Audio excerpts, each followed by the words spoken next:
Hello everyone, I hope you're well, hope you're doing alright. So this is going to be a raw, unedited video.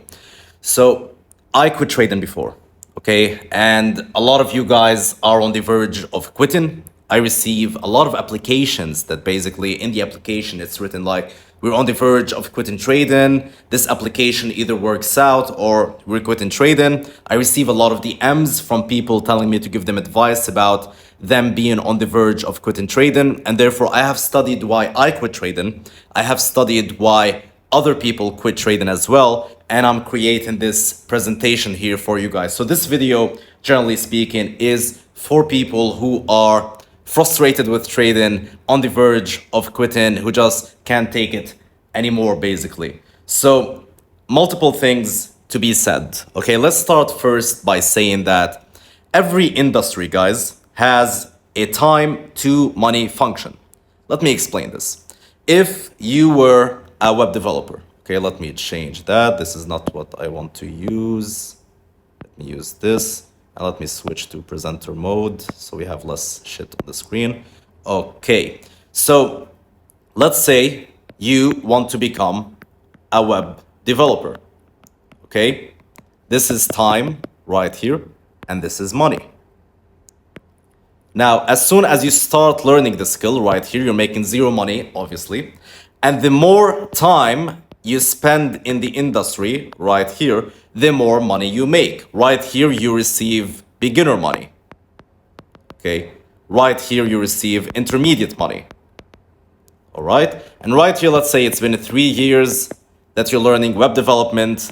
Now you start to receive, let's say, $10,000 per month, whatever it is that you'd like. So that's it. Now, when you're first a beginner web developer, you might go to, let's say, your local restaurant in your local city and tell them, hey, let me create a website for you for $100. You're barely making any money working with local restaurants in your city. Now, the more you expand and the more you further your skills and the more time you spend in the industry, what happens is you start contacting other high-level companies and you start receiving more projects. You start making intermediate money, and then the more you grow, obviously, you receive more money, more clients. The more time spent, the more clients you get, the more money you get. This is the time to money function when it comes to web development, for example, if you were about to become a web developer. Now, the time to money function in trading, it differs, okay? So this is the same graph, time and money, and this is the trading industry. Now, what ends up happening is as a trader, there is no beginner money. There is no intermediate money. There is no professional money. It doesn't matter what you are as long as it's either you're profitable or you're unprofitable. It doesn't matter. People come to me and they're like, yeah, Roy, I'm not a beginner trader. You know, I've been doing it for 2 years, but I'm still unprofitable. It doesn't matter. You're like a guy that just started. It doesn't matter. Of course, you have more information and all that, but as long as you are not profitable from a financial perspective, you have the same finances as a guy that just started. You don't receive intermediate money. What happens is that the time to money function goes like this. You make 0, 0, 0 money. Right here you find profitability. Okay, right here you become profitable, and boom, you start making money. And as you can realize, right here, this is steeper than this one. Okay, so right here after 3 years, to say it in other words, after 3 years, you'll be doing the same thing. You'll be doing $10,000 per month. The only thing is that right here in that stage, the web developer right there is making beginner money, then intermediate money, then is making professional money right here. You don't have these steps. As soon as you choose trading, you don't have these steps. What you have, the beginner and intermediate phases are 0. And then the profitability phase gets you to making money. The great thing about trading, because then, of course, your thought would be, why would I jump into the trading industry if I can make more money as a beginner, as a web developer, than I can make as a trader? Why spend 3 years right here of 0 money to make $10,000 per month when I can spend 3 years right here making some money until I make $10,000 per month.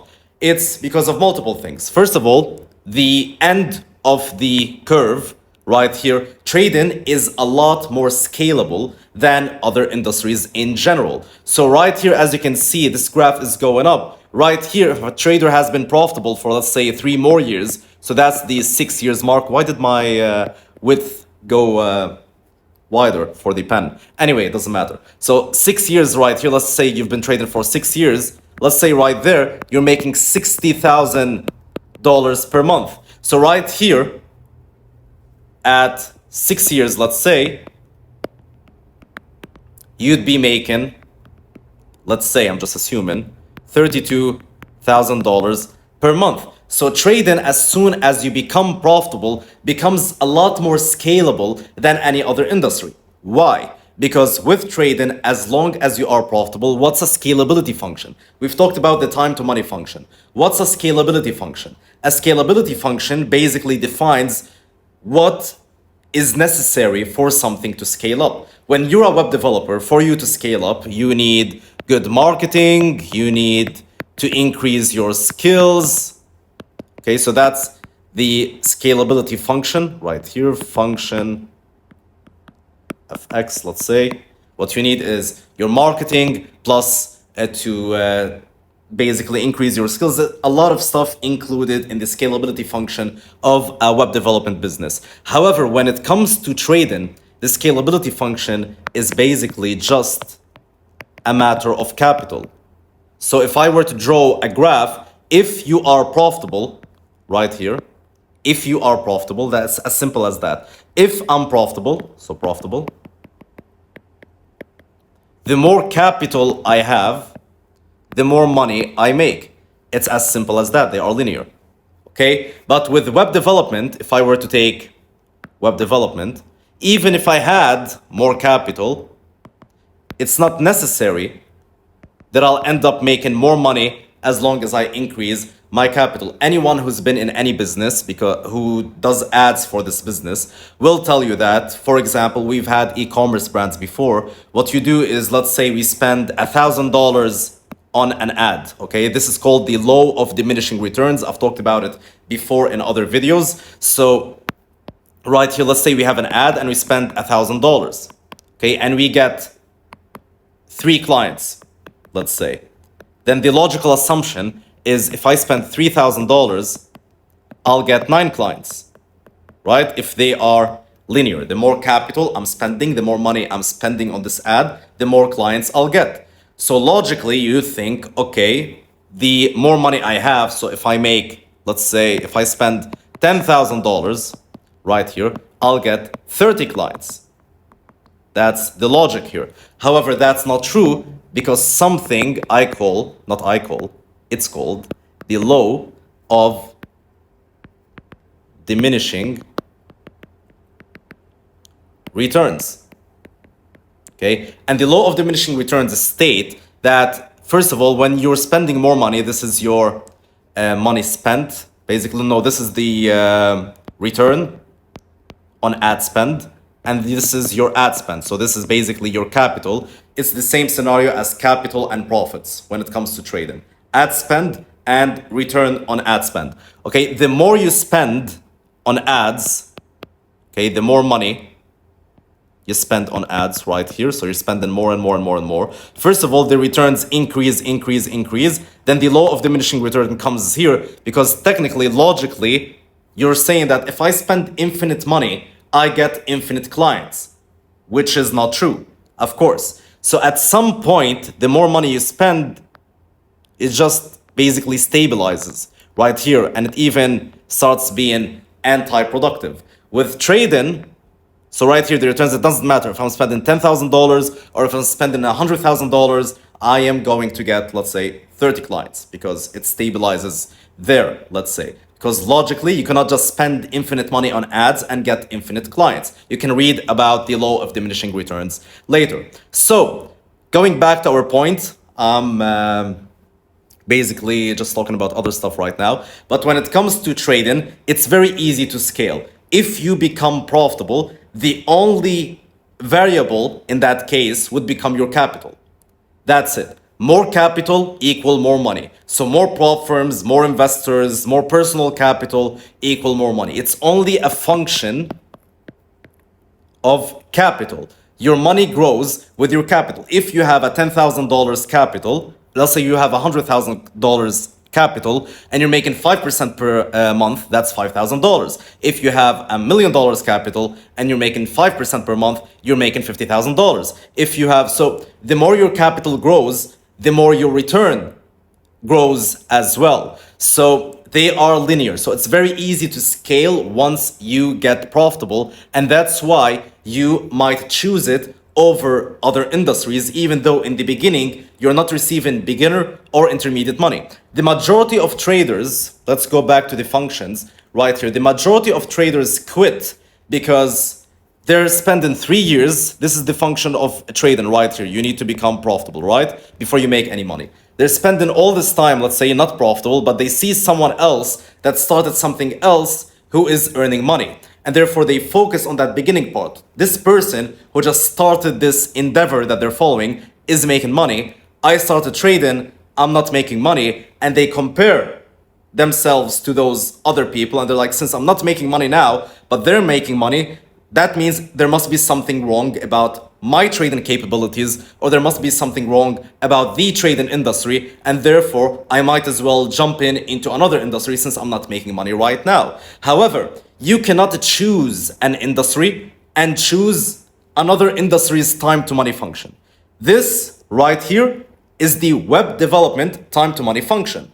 This right here is the trading time to money function. You cannot choose trading and choose the web development time to money function. This is the time to money function of trading. It's the same thing that works with the scalability function. So when it comes to the scalability function right here, more money with trading, more capital equal more profitability or more returns, basically. More money when it comes to web development or running ads for any e-commerce store, let's say, or any store in general. The more ad you spend, the more capital you have. Doesn't necessarily mean that you're going to end up making more money. So the scalability function of trade, you cannot choose e-commerce and choose the scalability function of trading.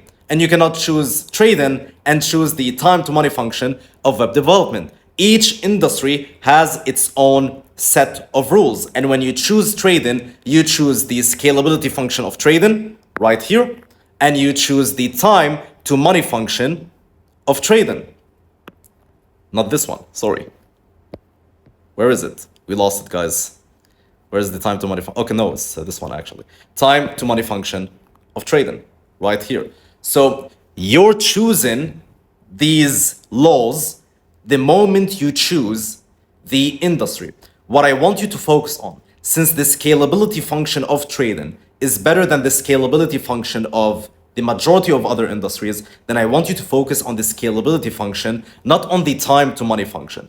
Do not focus on the fact that you are a beginner trader or intermediate trader, or you've been in the industry for 6 months, 7 months, and you're still not making money, and you're looking at someone else that started, let's say, web development 6 months ago and is already making money. You're focusing on this part of the graph, basically. You're focusing on this part of the graph when you should be focusing on that part, which is the end, where you're making a lot more money. You're making 60,000 right here, while the web developer is making, let's say, 32,000. So you need to be focusing on the long term, on the end of the graph, not on the beginning of it. This is when it comes to the time to money function, basically, and the scalability function. So let's talk about another thing right here. So a lot of people, when asked, why do you want to quit trading? Their answer is, well, I had this $10,000 account and I lost this $10,000 account. I just blew it. And because I blew it, fuck this shit. I feel so frustrated because I lost so much money and therefore I can't take it anymore. After losing so much money, I just want to leave the industry. And therefore another reason for quitting is losing a lot of money, basically, blowing accounts. So what you're basically doing is you are associating your emotions to the environment that you're in. So let's draw this a little bit right here. Let's go to presenter mode. We're already in it. Okay. So this is your environment. Okay, whatever it is, whether it's a relationship, whether it's whatever, your job, whatever environment that you're in right now. You feel negative emotions, okay, frustration, inside of that environment. So you believe the way to get rid of the frustration, of the negative emotion, is by eliminating the whole environment. And by eliminating the environment, you luckily eliminate the frustration or the negative emotions that come with it as well. If you just throw the whole environment away, you throw away the emotions associated to it. And here's the thing, you are right. The removal of an environment is the removal of the emotions that come with it. However, there's multiple things to talk about here. First of all, so we're going to talk about two things right now. The removal of an environment always creates a new environment, okay? The creation of new environments creates new emotions. Okay, that's number one. Number two is basically defining the environment that you're in. Let's talk about this first. Let's talk about number two first. Right now, you are in an environment. You just blew an account, and you feel frustrated. Okay? And therefore, you are in a certain environment and you believe, okay, remove an environment, removing blown accounts, removing frustrations. However, the mistake that you're doing is with identifying the environment. You blew an account and you're considering that you blew that account in a trading environment. And therefore, by removing trading, you remove the frustration that comes with trading. Okay? And that's logical. But reality is, you are not frustrated because you are in a trading environment. You are frustrated because you are in a gambling environment, which is so far away from trading. And therefore, you're mistaking the environment for trading, and you're saying it's because I'm in a trading environment that I'm frustrated, when in reality, it's because you're in a gambling environment that you're frustrated. And by removing this environment and jumping to a trading environment, you remove the possibility of blowing an account, and therefore you remove the possibility of getting frustrated. Because inside of a trading account, we never risk, let's say, more than 0.5% per trade, which means we'd need to lose 200 trades in a row for us to blow an account, which is almost mathematically, in theory, impossible. And therefore, the moment you blow an account, it means you either did something emotional, you either FOMO'd into a trade, risked too much, removed your stop loss, and let that trade run for too long and all that, or you're risking per trade way more than you should. For example, you're risking 10% per trade, you just got into a 10 trades losing streak, boom, you blew that account. All those things are identified under the environment of gambling, not trading. And therefore, if you'd like to remove the frustration that comes with them, you'd need to remove the environment that you're in, which is gambling. That's it.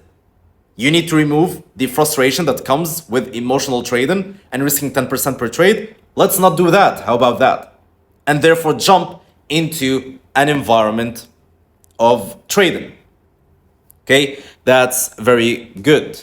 That's number one. So first of all, the first mistake that you're doing is that you are wrongly identifying the environment that you're in. You say you are in a trading environment, but you're not. You are not in a trading environment. You are in a gambling environment. If you were in a trading environment, then blowing an account wouldn't be possible based on good risk management habits and based on not, let's say, impulsively trading, not FOMOing, not revenge trading. All those things are not a part of trading.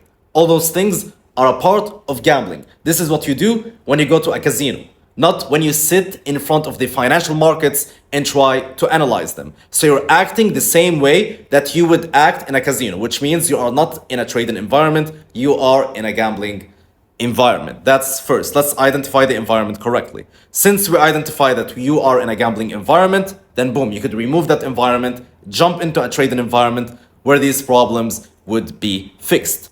That's number one. Number two, we spoke about removing a certain environment creates another environment, and this new environment comes with emotions in itself. And this happened to me. When I was learning how to trade, basically, what ended up happening is at some point I quit trading. So I felt certain emotions inside the trading environment, okay? And it was three emotions to that environment. So it trailed for too long, I needed money, I wanted to quit, all that, and therefore I decided to quit trading at some point in time. And therefore, as I quit trading, of course, this created a new environment.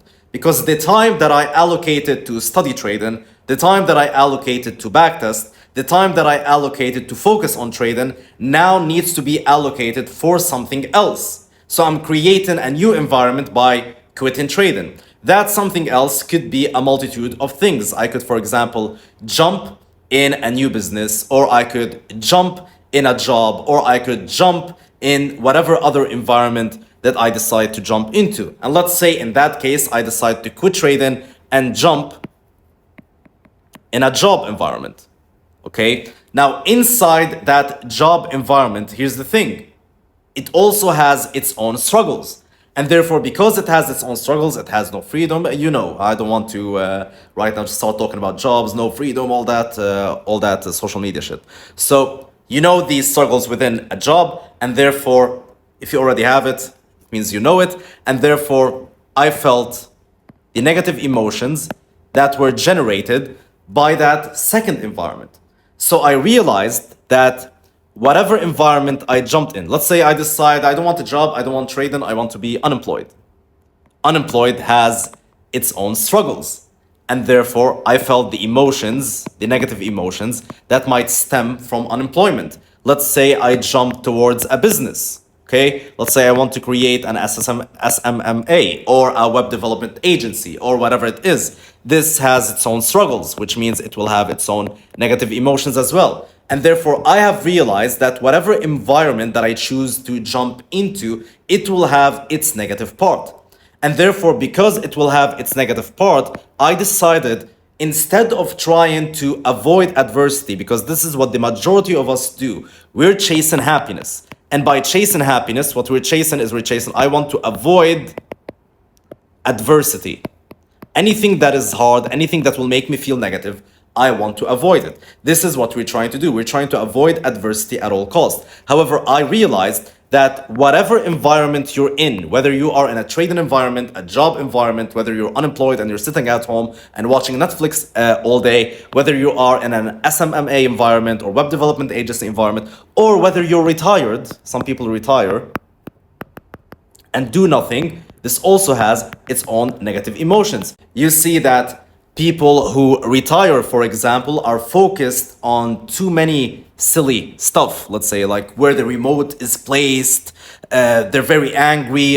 Sometimes they're annoyed by that kid that screamed for 2 seconds in front of the house while playing football. They're very annoyed about certain things. Everything has its own struggles, its own negative emotions. We can talk about that later. However, for now, what you're trying to do is you're trying to avoid adversity by jumping from one environment to the other. And in reality, every environment has its struggles. So I shifted my mindset from avoiding adversity and chasing happiness all the time to choosing my struggles.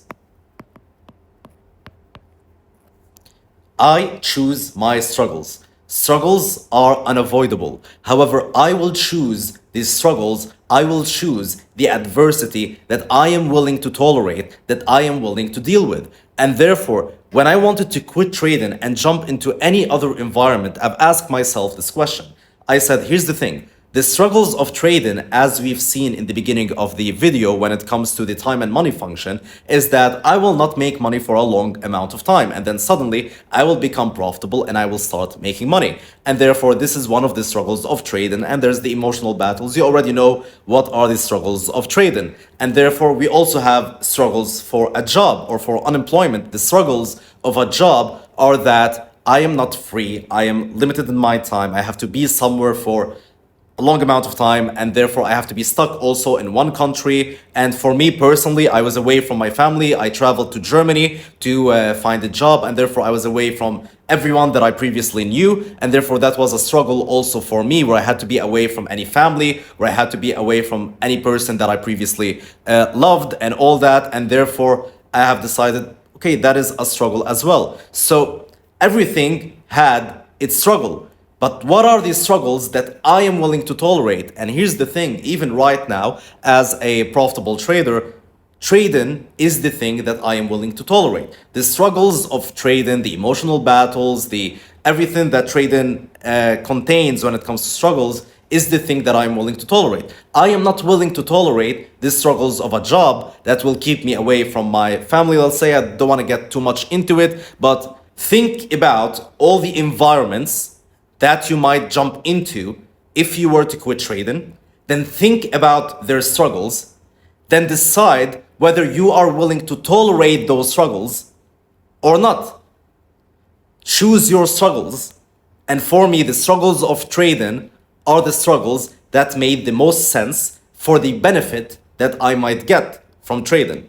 So I accepted tolerating the struggles of trading. Because when you choose, say it one last time, when you choose any environment, you choose these struggles that come with it. You can't choose trading, then moan and complain why you're not making money for the first 6 to 7 months, let's say. You chose that. That's the struggle of trading, and you chose it the moment you chose the trading industry. You made that choice. Nothing is happening to you. You made the choice, I will choose this industry and will choose the struggles that come with it. And therefore, whatever it is that you're choosing in life, single people choose single people struggles. Married people choose married people's struggles. They are the exact opposite, but they have their own struggles.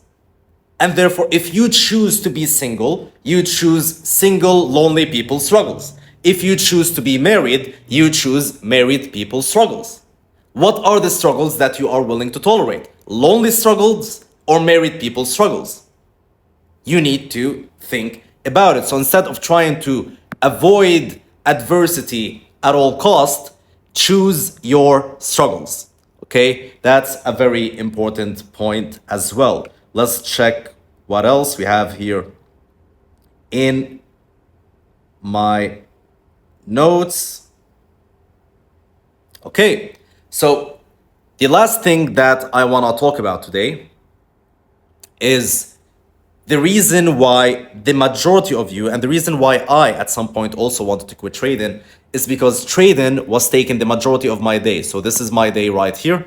Okay, this is my full 24 hours. And trading was taking up almost this much of my day, where I was sitting in front of the chart and leaving only this much for me to do other things that I wanted to do. And since this wasn't bringing me any income, which was taking up the majority of my day, it didn't make sense for me to continue trading, because at the end of the day, I need to survive.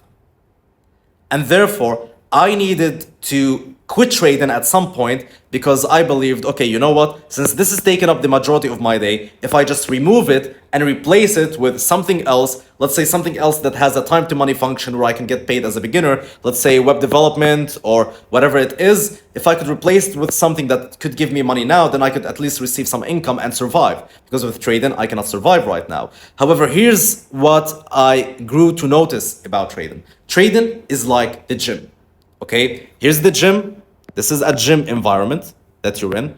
And this is the time that you spend inside of the gym. And this is the benefit that you might get. When you first access the gym, you have zero benefit. You just walked in. And the more you work out, the more benefits you get, right? It's been 30 minutes, 45 minutes. You've trained this other muscle. You're getting the benefits that you could get from the gym. After a certain time, now let's say what happens if you stay in the gym every day for 7 hours?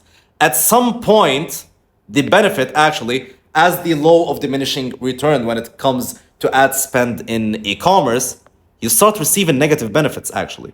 up to a point where it's actually genuinely negative benefits, disadvantages. Right here, you are more prone to injury. Right here. So right here is your peak performance, which could be spent in, let's say, 45 minutes per day at the gym. This is where you receive peak performance. This is where you get the most benefit of the gym.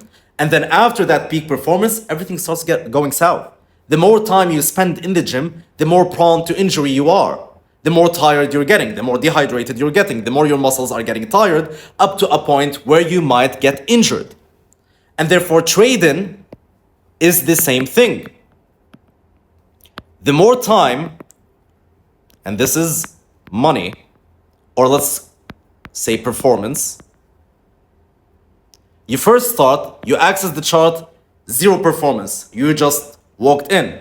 And the more time you spend in front of the charts, your analysis, you need to give it a little bit of time. If you're at the office, let's say, you're working your day job and you're just like trading secretly on your phone for 2 minutes, this won't work out. So given trading its time, let's say you give trading an hour of your time. During that hour, your performance, of course, is increasing up until you take your trading decisions, let's say after 1 hour of analysis or 30 minutes or 20 minutes, wherever it is for you. This is your peak performance.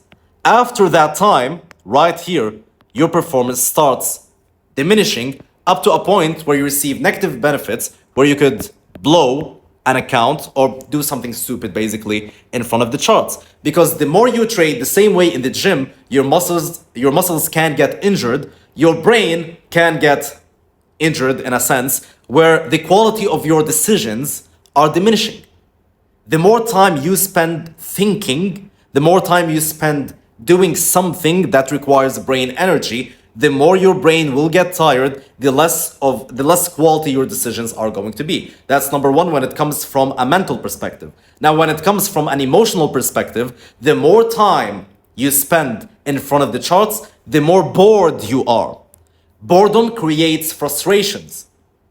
Frustration and emotions, you need to think about emotions as if someone is sitting by you and is poking you as you try to focus. Imagine you're trying to trade or you're playing chess at the moment. Imagine you're playing chess and you're trying to solve a puzzle. You're trying to think about something very deep and someone is sitting by you and is like, hey, hey, hey. Those are emotions. And therefore, the more bored you are, the more frustrated you are, the more poked you're being. And therefore, you cannot focus, the quality of your decisions diminish. And therefore, the more time you spend, as I said, peak performance, and then boom, diminishing right here. And therefore, I understood that I don't need to replace trading with something else in order for me to receive income right now. What I actually need to do is I need to understand the time to performance function of trading. So in this video, we've already spoken about the time to money function.